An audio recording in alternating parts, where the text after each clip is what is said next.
और ये विद्यार्थी पढ़ना चाहते हैं और हमारी कॉलेज जो है सरकारी कॉलेज उनको दाखिले देने से मना कर रही है। क्यों बच्चों को पढ़ने के लिए सुविधा नहीं मिल रही है? क्यों बच्चों को पढ़ने के लिए फैकल्टीज नहीं है? क्यों बच्चों को पढ़ाई के लिए इंस्ट्रूमेंट नहीं है? बड़ी बड़ी बातें करते हैं, पढ़ेगा इंडिया तो बढ़ेगा इंडिया। और प्रशासक प्रफुल्ल पटेल जी बड़ी बड़ी गाड़ियां लेके काफिला लेके घूमते रहते हैं और बात करते हैं गुड गवर्नेंस की। आप 9 साल से कर क्या रहे हो प्रशासक जी? ये मुफ्त में आपको पगार मिल रही है, ऐसी कर रहे हो आप यहाँ दमन दीव और दादरा नगर हवेली में, और हमारे बच्चों को पढ़ने के लिए आप सुविधा नहीं दे सकते। शर्म करो। आज ये मेरे पास ये विद्यार्थी आए हैं जो प्रशासक प्रफुल्ल पटेल की गुड गवर्नेंस की पोल खोल रहे हैं। ये विद्यार्थी लगातार परेशान है अपने एडमिशन को लेकर, और ये विद्यार्थी पढ़ना चाहते हैं और हमारी कॉलेज जो है सरकारी कॉलेज उनको दाखिले देने से मना कर रही है। क्यों उनको कारण बताए जा रहे हैं कि हमारे पास फैकल्टी नहीं है पढ़ाने वाले, और हमारे पास क्या नहीं, इंस्ट्रूमेंट नहीं है पढ़ाने के, और हमारे पास क्या नहीं है, तो हमारे पास केमिकल्स भी नहीं है। उनको एमएससी करना है। मैं पूछना चाहता हूं प्रशासक प्रफुल्ल पटेल से, आप तो 9 साल से बड़े बड़े दावे कर रहे हैं, ढींगे ठोक रहे हैं कि हाँ सब कुछ इंफ्रास्ट्रक्चर हमने बना दिए, बड़े बड़े बिल्डिंग बना दिए, तो उसका क्या करें? हम उसको चाटे?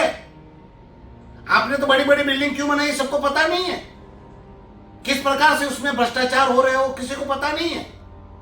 प्रफुल्ल भाई पटेल जी बहुत कमा लिया आपने 9 साल में, बहुत तिजोरी भर ली। क्या छाती पे बांध के ले जाओगे? आपको शर्म है कि नहीं है? ना तो आपको शर्म है ना आपके प्रशासन को शर्म है। बड़ी बड़ी बिल्डिंगें बना देने से मैंने पहले भी कहा था कि हमें फायदा नहीं है। आज ये बच्चे कल चलकर हमारे भारत देश के भविष्य बनेंगे, और उनको पढ़ने की आप सुविधा नहीं दे रहे। आपको मैं सबको कहना चाहता हूं, और प्रशासक प्रफुल्ल पटेल जी आप कान खोल कर सुन लीजिए, और एक आप एजुकेशन डिपार्टमेंट के अधिकारियों को आकर पूछिए और ये मैं बोल रहा हूं गलत है या नहीं, या सही बोल रहा हूं। 2006 में दमन दीव के लोग सुन ले, आर्ट्स कॉमर्स और साइंस की 300 यूनिवर्सिटी की सीटें थी जो घट के 150 हुई लास्ट साल। मतलब सीट बढ़ने की जगह सीट घट गई, आधी हो गई। आर्ट्स की 150, कॉमर्स की 150 और साइंस की 150 हो गई, और अब घट के इस साल सिर्फ कॉमर्स की 150 रही है, बाकी 120 और 130 हो गई। मतलब इस साल भी सीटें घटी।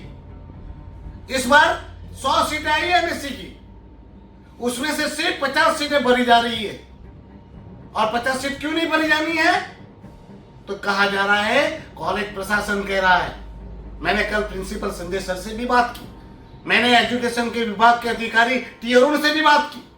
उनको बोला कि ये संज्ञान लीजिए आप, आज 50 सीट ही भरी जाएगी तो अगले साल 50 सीट और लैप्स हो जाएगी।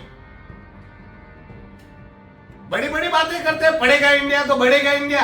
और प्रशासक प्रफुल्ल पटेल जी बड़ी बड़ी गाड़ियां लेके काफिला लेके घूमते रहते हैं और बात करते हैं गुड गवर्नेंस की।